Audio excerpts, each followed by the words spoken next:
We shall proceed with the third reason as to why or which is the circumstance under which law of demand would be violated. And register the point, it is always with an empirical and authentic support we are arguing this case, because violating a fundamental law is not a joke, isn't it? So in first case we had Giffen's proof. Second case, Veblen's case study. Third one is, as I mentioned, share market. Have you all heard of share market? What is bought and sold there? Fruits or vegetables? Shares, company shares, isn't it? And that is a source of income for the company, right? And also returns for the investing class. Mutually it is beneficial. Now I am going to give you two instances as such, and you can say what will happen.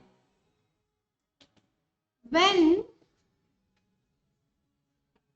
the prices of shares go up.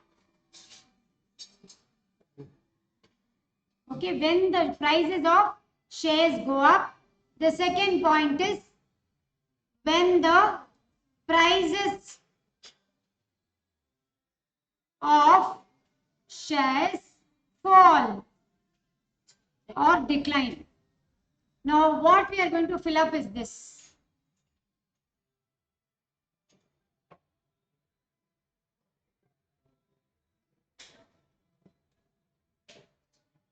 When the prices of shares go up, when the prices of share falls. Now, a person who demands shares means one is going to be an investor. Okay. Now, what will be the decision? You can think and tell me. When the prices of shares go up,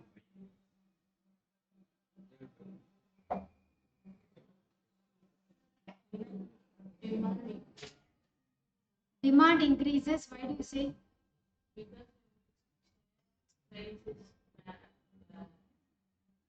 Maximum the profit. Okay. There's no profit. Okay. When the price of demand for it. So did you get, can you be louder to, so that they will discuss on it? When the prices of shares go up, yes, what will happen? The demand for it also increases. Okay. Because when the price of share is more, the profit we gain for it is also more.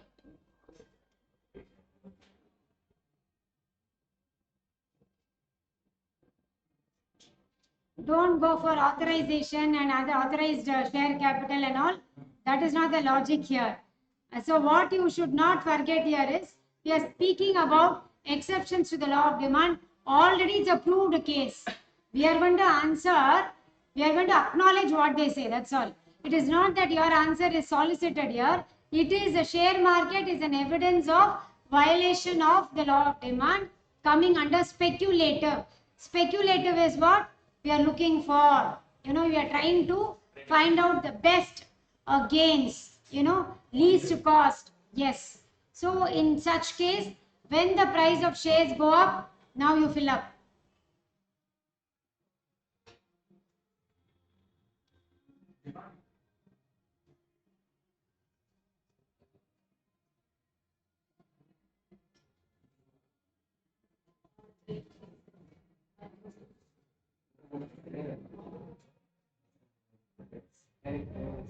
Also rises. Demand for shares also rises. And this, you are not going to go into intricacies of the nature of the share capital. We are going to say that this happens for the simple reason that there could be lucrative returns.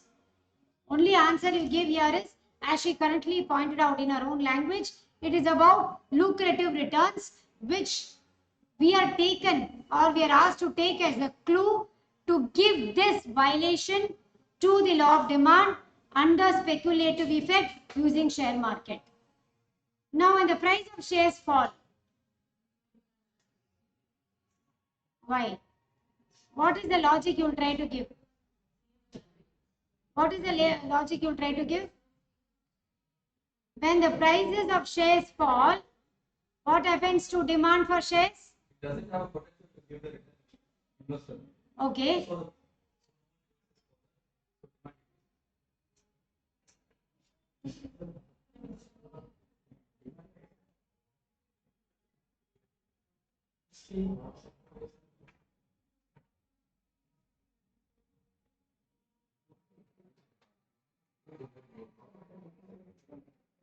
Yes, Dinakaran, what is appearing in your mind? Thoughts?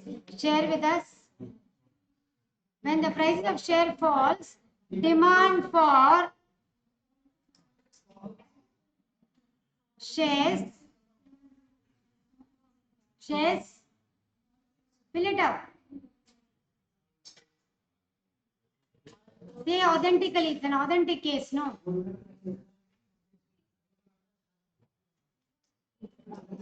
Did you understand the first one?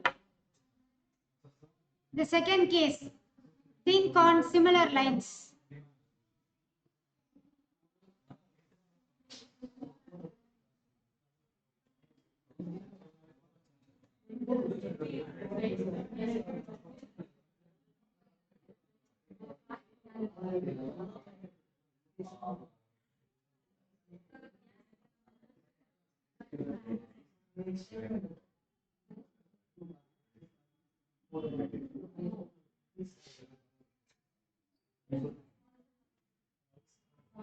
Rise. Demand for shares will rise. Okay.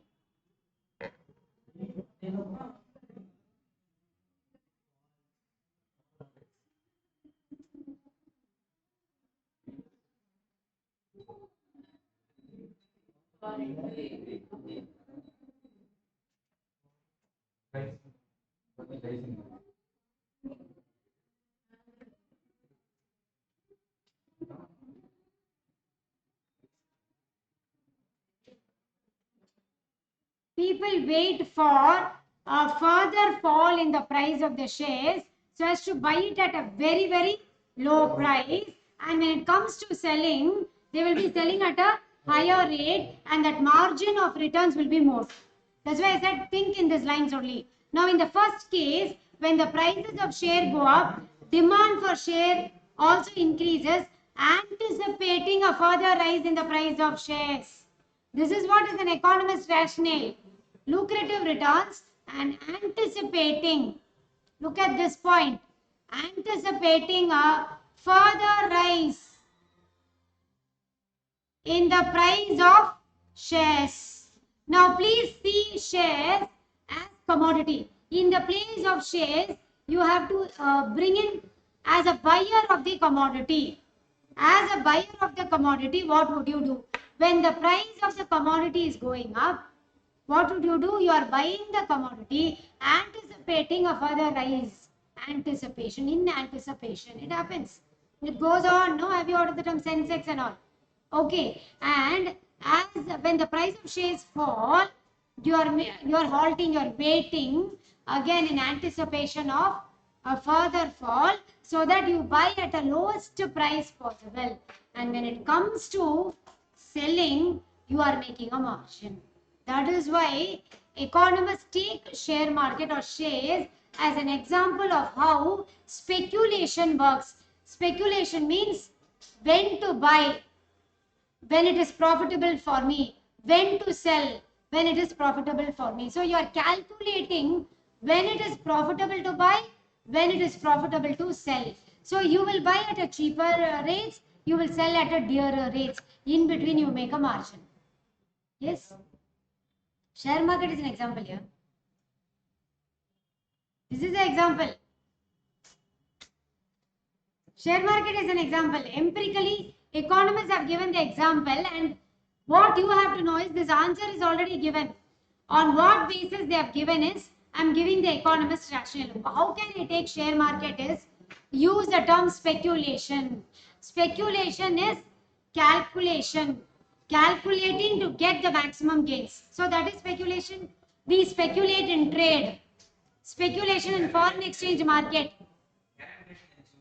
Yes, calculation, pure calculation, no, driven by returns. You are calculating. Here, the economist rationale here is when the prices of share go up, relate the share to a commodity.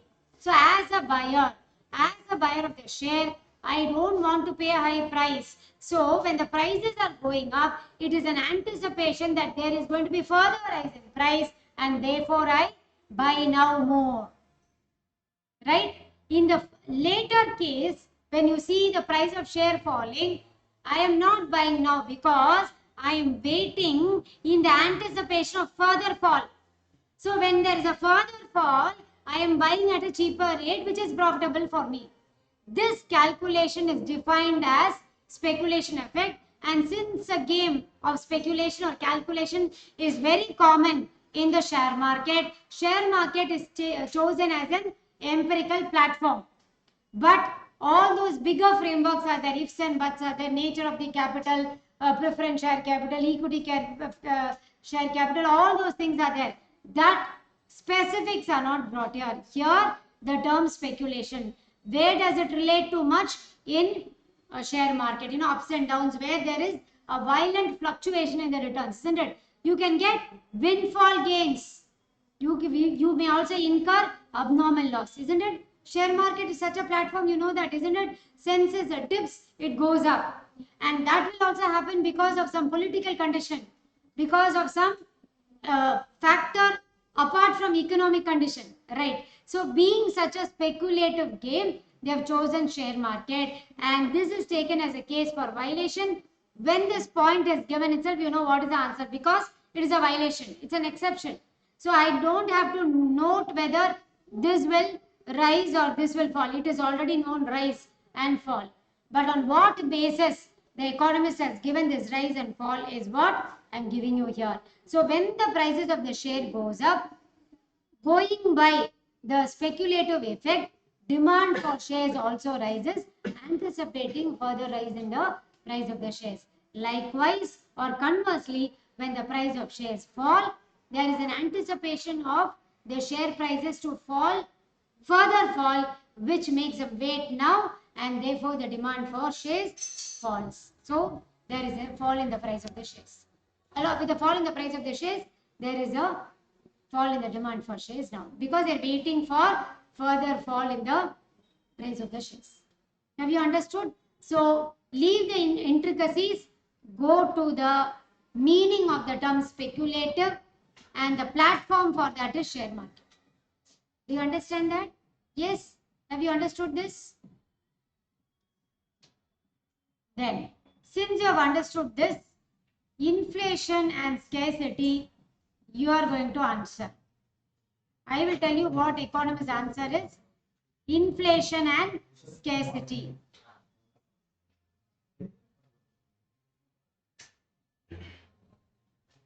So I will put it, when the prices are going up. That is a question here. When the prices are going up. Please also note what is inflation. Regularly it's a question asked. It's a state of persistent rise in the price level, general price level. Make a note of that definition. Repeatedly asked question. 4 sentences on inflation will be there. More or less they'll be similar, looking similar, but inflation in economics is a state of persistent rise in the general price level. Persistent rise in the general price level. Persistent rise in the general price level. This, they will give you that inflation is rise in prices. Inflation is a temporary rise in prices.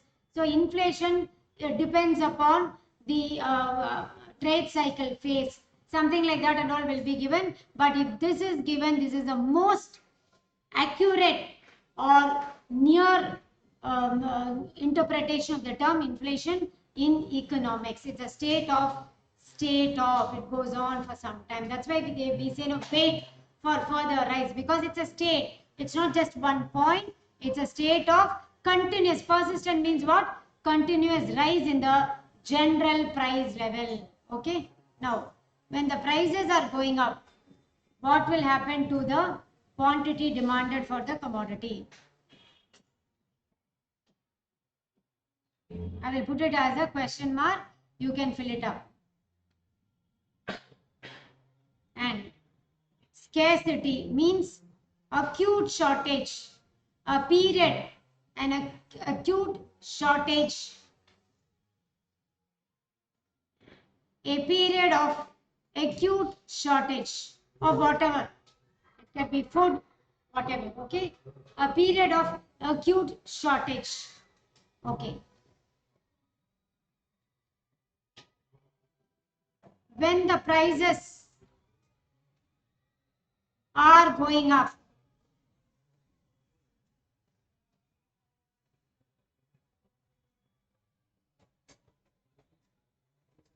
quantity demanded.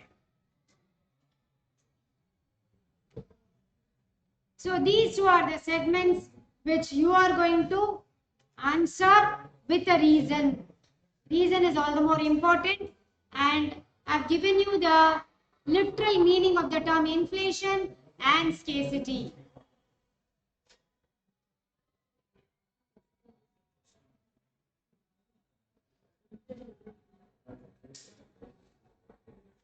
Inflation, quantity demanded increases. Increases. When the price goes up. You will do it. Huh? The prices are increasing during inflation, you will buy. Anticipating more by anticipating more increase. Is she correct? Is Adrina correct? Yes. Tell me. What is your thought? You got our point?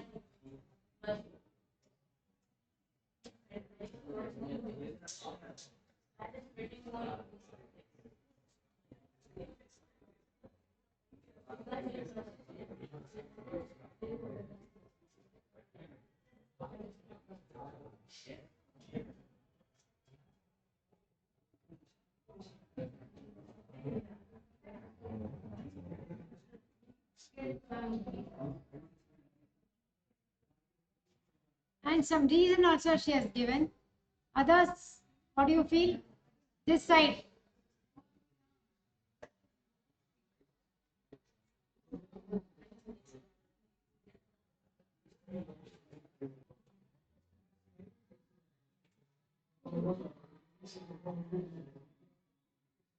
Dinakar, what do you feel? Increase. And why? Why is very important? They can consider that it is high price now. It will be higher tomorrow. Okay. So whatever they will buy, whatever is available, whatever price. As simple as that. What Adrina says is the answer, no? This we already know because it's a violation to the law of demand. For that you don't have to even think. It's an exception, no? So automatically it will be direct relationship or positive relationship. That Y is what we call as economist perspective. Anticipating a further rise in price. Anticipating a further rise in price. Please make a mark here. Why do I say anticipating a further rise in price? As she asked the correct dot. What is the meaning of persistent? Continuous. It's not one shot increase. So that for the next shot you can say it can come down. No. Persistent rise. So when you say inflation, it will be for a period of time. So what will happen? Today's price, in fact, may be cheaper than tomorrow's. Which will be cheaper than day after tomorrow. It will go on. So anticipating further rise in prices, today I accumulate, I stock it. Right? So that is for inflation. The answer is when the prices are going up, quantity demanded goes up in the anticipation of further rise in prices, which can be steeper also. And we are giving this on the definition of inflation as a state of persistent rise in the general price level, right? Now come to scarcity. Increases and increase in value. Okay, why you say increase? Because it's a violation of the law of demand, so naturally the answer is increase, but always it will be so or what?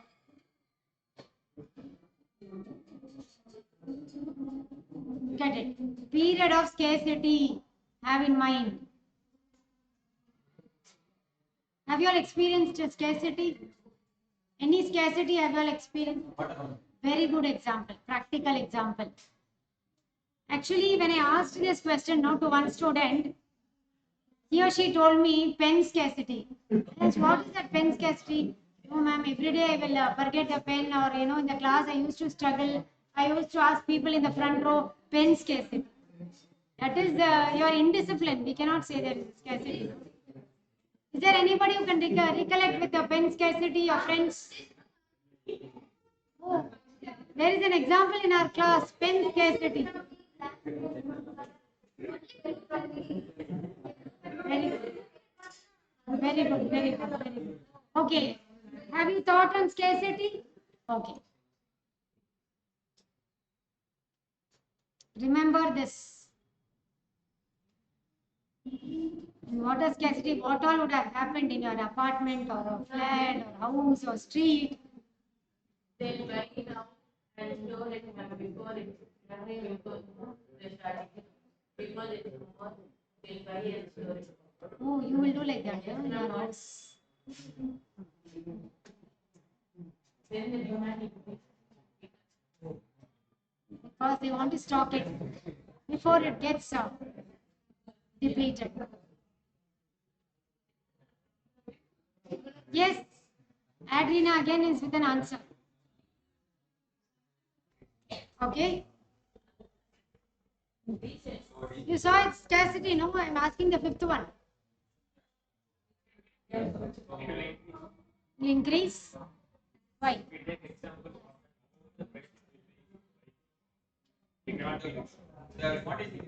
Okay, whatever be the price, we will buy. Okay, that is all. So now the answer what Sailesh, Ritvik and Adrina gave is correct only, it will increase. But rational is not whatever at whatever price. On the fear that the commodity will not be available tomorrow. The rational, they will give you the reasons. What is applicable to scarcity alone, you have to select. On the grounds of fear. On the grounds of fear, in fact, economists use the term phobia. If you read economics textbooks on scarcity, they'll use the term phobia. On the grounds of fear of non-availability of the commodity, non-availability of the commodity in the future, non-availability of the commodity in the future.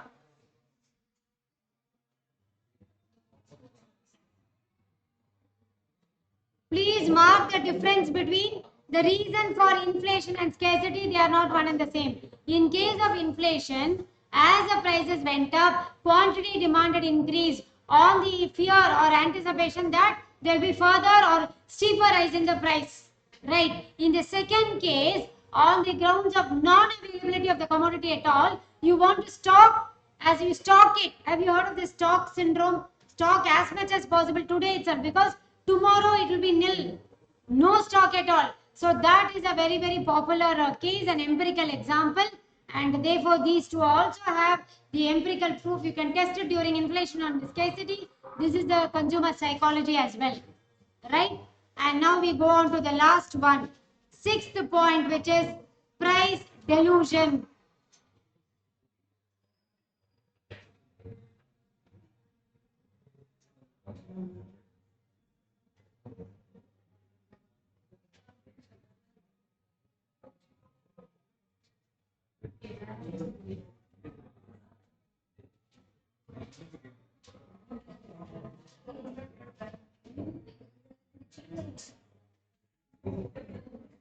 Price delusion. Have you heard of the term delusion? delusion.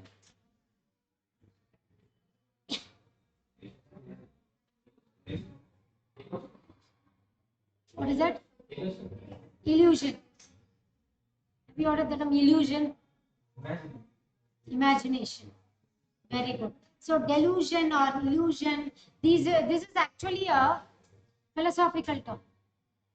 It's a philosophy or spiritual thing. I do not know at this age, I can't preach spirituality, but we read something as Maya. We read something as Maya. Something which is false, but which you believe. What you believe is not true. Okay, so that is a delusion. Now, what is this illusion, imagination, or Maya which you're speaking here is? Okay, that which you consider to be true is actually false. So, in your imaginary state, you feel it is true. Okay. Now, for this, Professor Benham's study is the empirical evidence. Professor Benham's study is an empirical evidence. Okay, like Sir Robert Giffen, like economist Thorsten Veblen. Here again to explain price delusion, which is also consumer psychology, right? This in simple terms, you can take it as an example of consumer psychology or consumer bias. Consumer psychology or consumer bias, right? What is this study about? Actually, Professor Benham, he experimented this particular case with a book of photographs. Okay, he had an album or a book of photographs, which was a very rare collection, also very important, which every person should possess. Okay, so when everybody has to possess, what is the only way or strategy? He thought that let me offer it at low price. When it is offered at a low price, every you and me will be ready to buy, yes or no, whether you want or not. But the intention was that book of photographs is so important that everybody should have it. So he decided upon a strategy to offer that book of photograph at a low price. Okay, and this happened somewhere around the period of First World War. Because it's an empirical case, we are trying to give you which period or whatever they gave. So somewhere around First World War period, this happened. The book of photographs was floated in the market at a very low price. Okay, everybody would buy it. So what happened? There were no takers. There were no takers. Literally no takers. So it was like, what is this? The purpose of giving is what? Everybody should possess. And if it is a low cost, somewhere it should attract people, isn't it? It should attract people. It didn't attract. So what he did was, after the World War, he hiked the price of the photographs and floated in the market. The demand was so huge that they have to make extra copies. Do you understand the context? This is a case study. Now, where is this delusion coming in? Is what is the next question. So, what is the case study? A book of photographs, which is very important, which every person should have a copy, was floated in the market. The strategy being low price. But unfortunately, or as a disappointment, takers were not many. The reason is what is going to be the answer. So what was the alternative strategy? Hike the price and send it in the market. People purchased it. So the delusion here is, I'll write it as, what is the delusion or imagination which is here?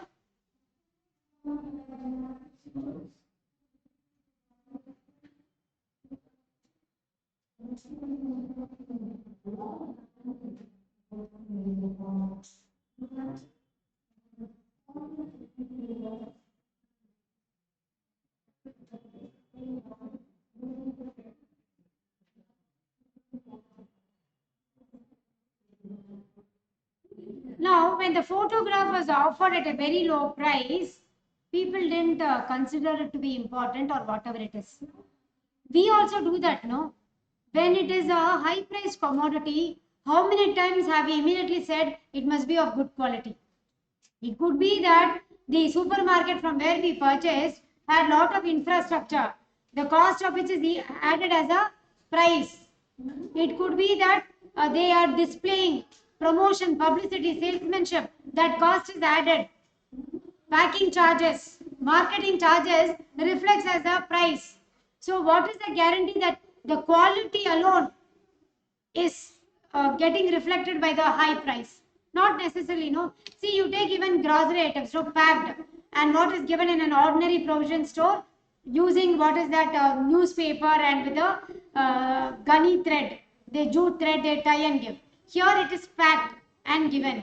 So you what you take from a supermarket shelf is high price than this. So immediately some people say it should be high quality. Whereas this grocery shop would have bought from farmer directly.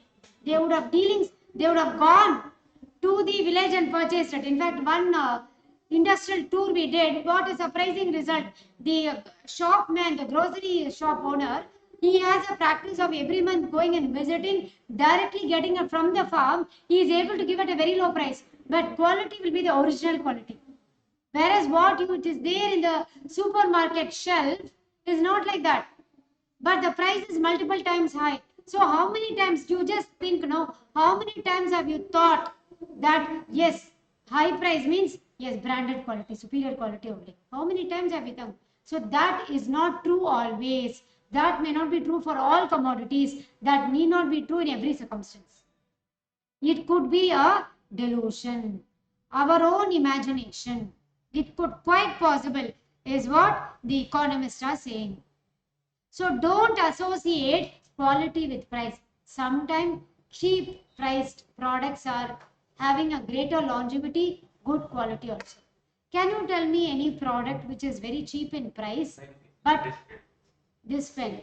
Please show it to the whole class, and it's a longevity so that they can buy this.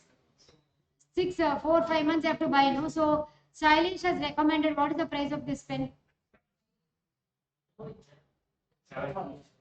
7 rupees pen all of you buy because it is working very well.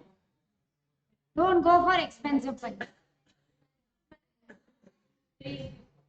3 rupees working well. Look at it. 3 rupees pen. So it is writing does it write dark? Is it good, legible? Refill is flow is there. Some pens will not have flow. So yes. 2 rupees ice cream. Did you taste it? Is it very good? As good as what? What price? Please, that is a very important information. Whereas any other example, practically you can give 2 rupees ice cream, not falling sick. Otherwise they will say ice creams you have to be very careful with the water. Water contamination is always there. That's a good example. What else? 1 rupee chocolate. Okay. Yes. So have you noticed handkerchiefs? You have branded ones costing 100 and 150 rupees and all coming in a pack. Whereas a common hawker or a peddler selling you that cotton hanky is quite useful. That smaller one. Fact one, have you seen people are buying packed handkerchiefs, calling it as a premier variety. Are you aware of it? So as you are buying clothes, they are buying handkerchiefs in packs. And the amount is say 150, 200, 250, 300. Maybe 2-3 pieces are there. But very much you can get from a hawker or a peddler. The same cotton variety is there. Here, my dear students, we are trying to give you practical examples. You cannot go to World War period to understand this case study. We are only telling that currently this is a truth. Very good example is handkerchiefs. If I say branded ones comes in a box charging above 150, anywhere to 300, 400 and 500. People come with a small case with 3 numbers. Whereas the same quality cotton you get what a hawker or peddler is selling 5 rupees and 10 rupees, good quality handkerchief you get. And here you are paying 250 to 500. Do you understand? Why do you go? Yeah, it's premier variety, original cotton. As if we have gone and plucked the cotton seeds and made it. No, something like that. So here, delusion is a case where price is taken as an index of quality. Price is taken as an index of quality. And the result is this.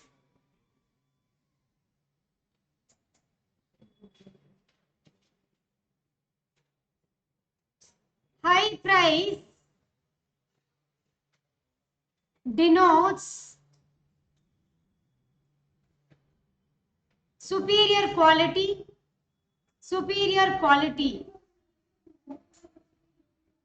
and low price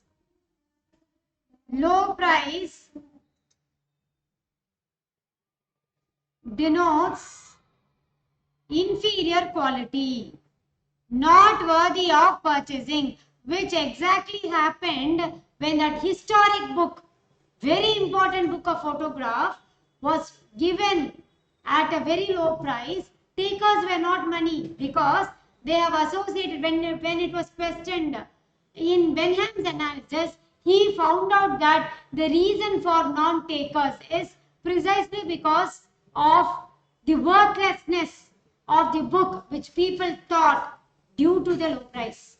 But the same book, without any addition, without any alteration, after the World War, when it was published, so many takers. Because price meant that something important is there. We have to see, it's a treasure. It has to be valued. That imagination out of high price, that is false. That is a delusion, is what is taught as Benham's principle, right? Now, do you find this violating or supporting the law of demand?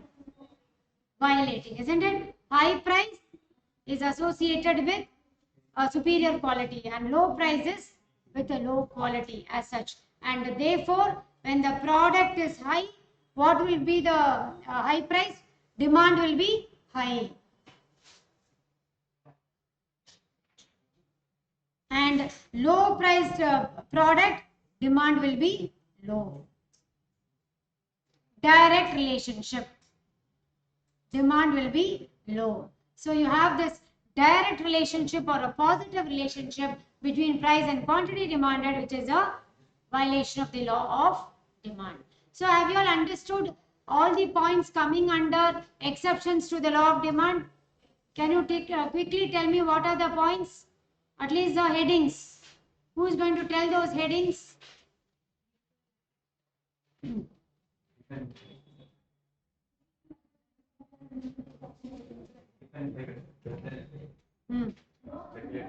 Okay. Yes. Right. And why does the demand curve slope downward? Also spell out the reasons. Okay.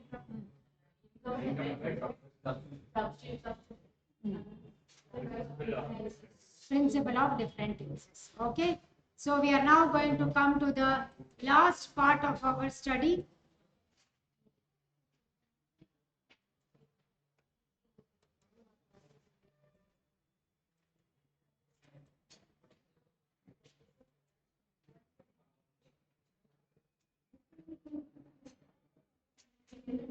Please, one of you read this Giffen's paradox, this note from the screen. Please read it, an important note which I want you all to have in mind. Who is going to read this point, please?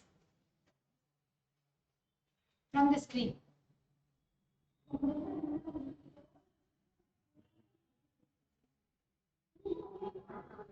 Read this.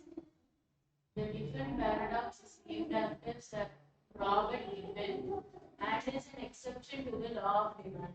He observed that when the price of bread increased, then the low-paid British wage earners bought more of bread and not less. Since the wage earners' diet was mainly bread, with the increase in price, they were forced to cut down their consumption of meat and other expensive food items. Thus, to maintain their food intake, they bought bread even at higher prices. This phenomenon was referred to as Giffen's paradox. So this experiment was conducted in Britain. As I was telling you, in several places he has conducted. Now, why I made her read this, the point is this. The point is Now they will give you a small case study, 2-3 sentences. From that you have to identify whether it is a Giffen effect or Veblen effect. Okay, you must be, these are the clues with which, look at this.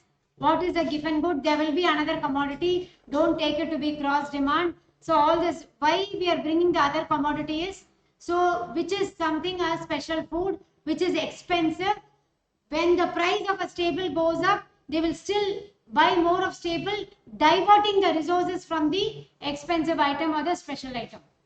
Okay, yes, so that is also done. And now we are going to go to the last part of this topic. But by the way, I don't think you saw this. Did you see this? How is it? The first one is, and both are cross demand, yes or no? Both are cross demand. One is substitutes, the other one is complementary goods. I'm trying to make economics a sugar coated pill. Have you heard of the phrase sugar coated pill? What is the meaning of it? Sugar coated pill. Ritvik has not heard that at all. We say no sugar coated words or sugar coated pill. Economics. So being a very interesting subject, let us now go to the last part of law of demand. Last part of demand analysis itself. What is that, you know? Any idea? Did you recollect the synopsis? Did you know the synopsis? What is given in the synopsis?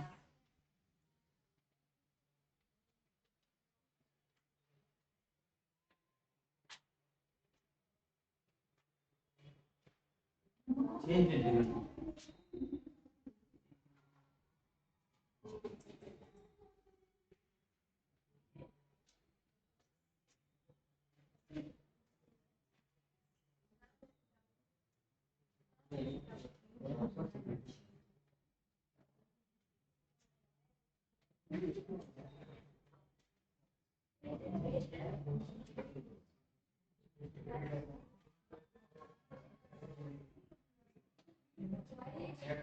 Change in demand and change in quantity demanded. Yes, Darshini, what is the shock you gave? What happened?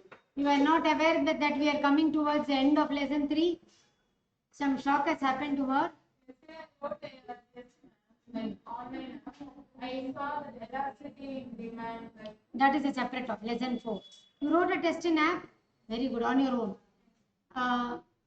That is Bharatbhaj learning app.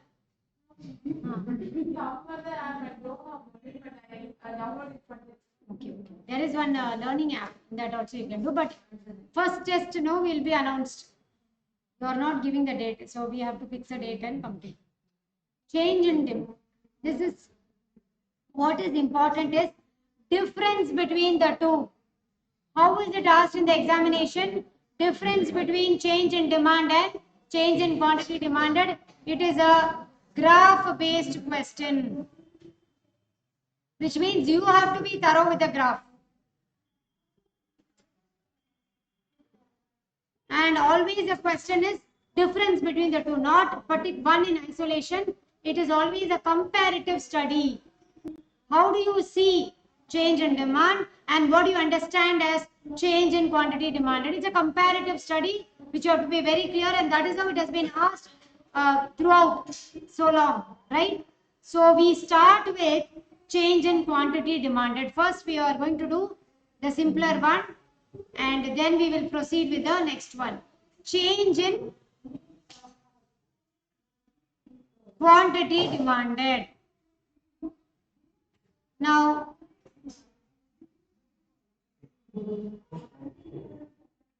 this is what you are going to start with. Please look at it. Be clear with this prefix. That is the difference between the two. Change in demand versus change in quantity demanded. Prefix quantity is a very important point. Now, I will give you theoretical points here. Change in quantity demanded. Change in quantity demanded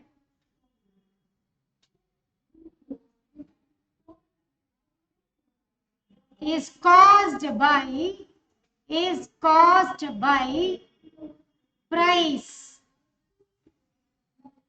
price factor, other things remaining constant.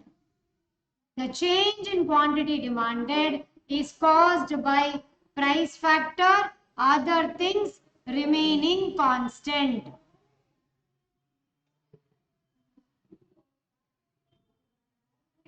Here, price is an active factor. Here, price is an active factor. Point 1. Point 2. With respect to change in demand,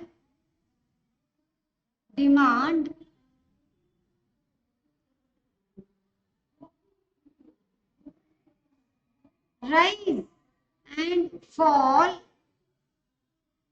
in the quantities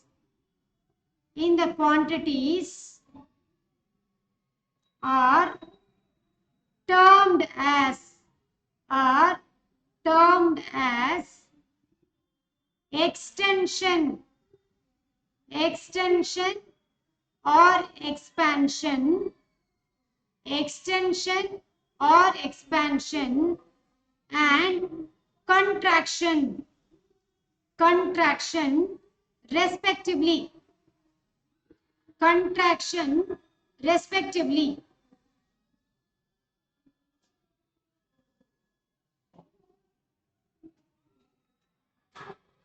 Okay. Yes. This will be elaborated. These 2 points have to be elaborated. Now, let us draw the graph. Have you taken down the 2 points? So, let us draw the graph. This graph is for change in quantity demanded.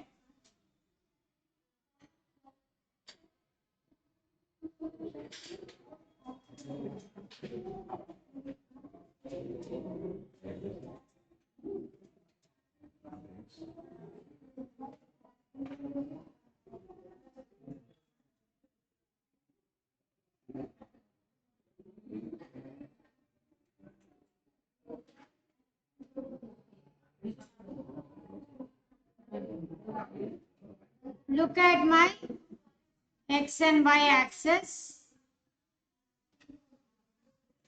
X axis and y axis. I'm marking it. I'm going to write the variables here. Quantity demanded in units. Price per unit in rupees.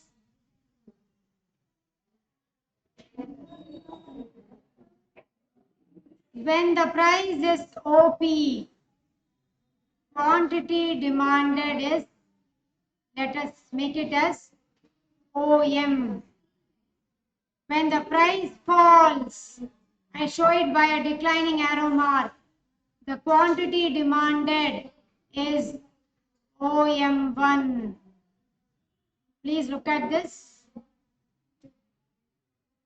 I am connecting it.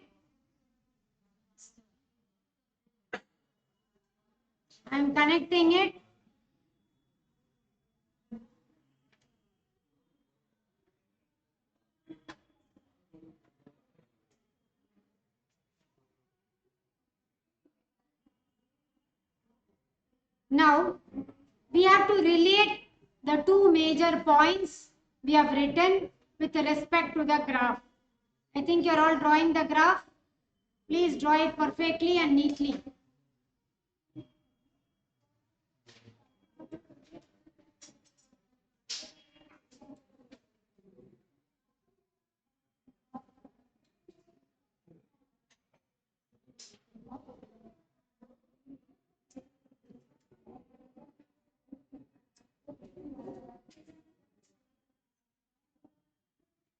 Get the notebooks.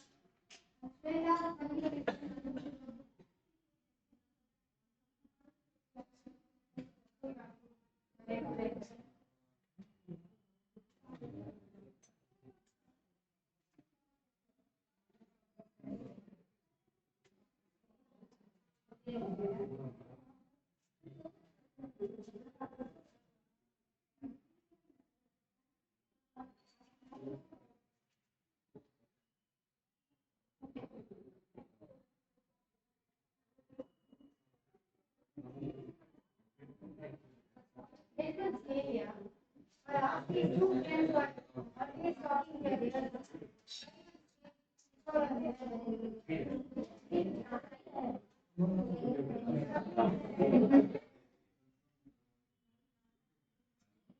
The thing I'm looking for station is time for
we call it college class. Prepared. Ready.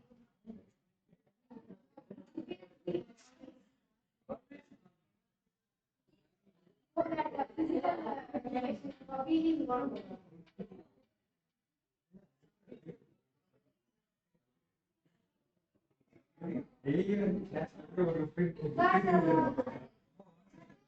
College notes mean time.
Show to the whole class. All of you, please. Today's inspiration.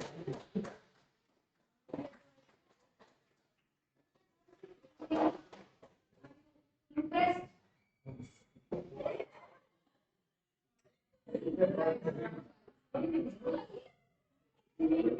Very good, very legible handwriting and interesting. So, you agree with me? Yeah. Equally good.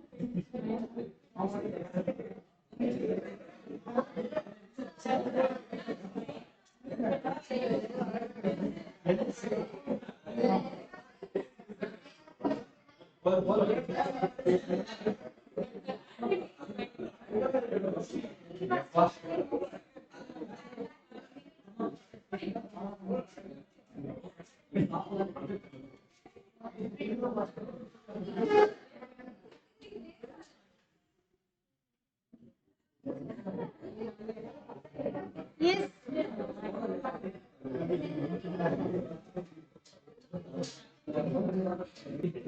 So we will continue the graph and the relevant inputs in the next class.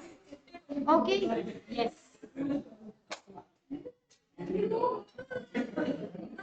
So what is that we did from today morning? Please have a glimpse into that. Look at what all we discussed. Have a small glimpse into. Recollect whatever we did today.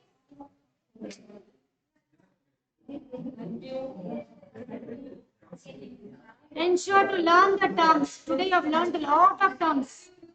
Be sure that you are going to get something from this portion. We are expecting questions from this segment.